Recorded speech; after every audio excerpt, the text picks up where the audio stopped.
Ya, kita sudah sampai di segmen terakhir. Saya akan berikan masing-masing untuk memberikan closing statement. Mungkin kepada Pak Ibnu dulu. Pak Ibnu, mungkin Anda punya harapan atau imbauan kepada masyarakat, khususnya mungkin anak-anak muda kita saat ini, bagaimana mereka harus mencermati mengenai kenaikan harga BBM ini?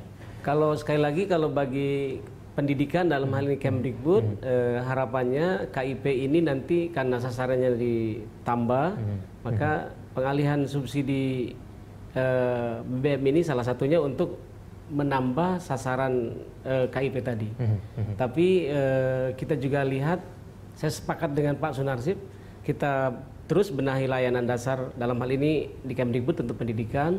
Di Dikti nanti ada beasiswa pendidikan tinggi dalam sektor migas misalnya begitu. Tapi juga yang strategik harus kita pahami itu bagian dari pemecahan masalah sebetulnya begitu. Mudah-mudahan ke depan itu yang akan kita lakukan juga. Pak Sunarsip, apa yang harus dicermati pemerintah nih? Di kala bersamaan mereka harus terus mempertahankan kepercayaan masyarakat, sedangkan ini hasilnya mungkin baru muncul 3 tahun ataupun 2 tahun. Nah, ini bagaimana nih kemudian menurut Anda? Ya itu tadi, seperti yang saya disampaikan oleh Pak Ibu tadi, jaga layanan dasar.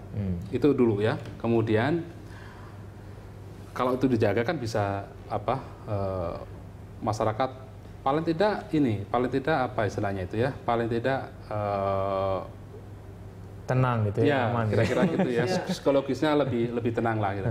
Tetapi kembali lagi, kalau pemerintah tidak pernah terbuka, transparan, accountable dalam program pengalihan subsidi BBM-nya ke sektor-sektor strategis tadi, itu lambat laun juga pemerintah masyarakat juga kehilangan kepercayaannya, even meskipun tadi layanan dasar tetap dijaga gitu ya. Jadi memang dua-duanya harus dilakukan. Nah, bagian dari itu maka memang gini ya, memang komunikasi itu menjadi penting gitu ya.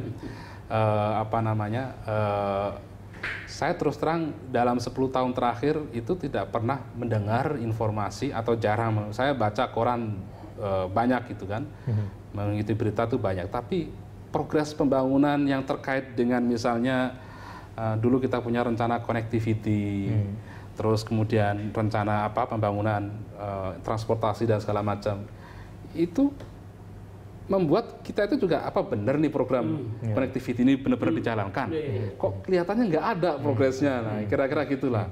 Selalu muncul adalah hambatan karena faktor lahan nggak ada, pembebasan tanah mandek segala macam lah, kira-kira gitu. Nah, itu komunikasi itu yang nggak pernah terpikirkan. Nah, saya katakan begini, Pak Menteri SDM sudah memulai membuat target.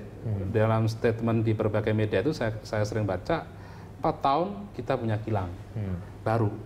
Karena memang bikin kilang itu kira-kira 4 tahunan memang. Tidak mudah. Tidak mudah. Nah, tinggal bagaimana proses itu terus dikomunikasikan, sehingga betul-betul masyarakat itu yakin bahwa memang pemerintah serius memang kilang itu. Baik, kita lihat nanti bagaimana kira-kira apakah kilang minyak itu akan terwujud dalam 4 tahun ini ya. Salah satu ya, Pak, ya, paling tidak yang bisa kelihatan begitu. Ya. Baik, Pak Sunarsip, terima kasih telah bergabung sama kami. Selamat siang, Pak Ibnu juga. Selamat siang, Pak. Terima kasih.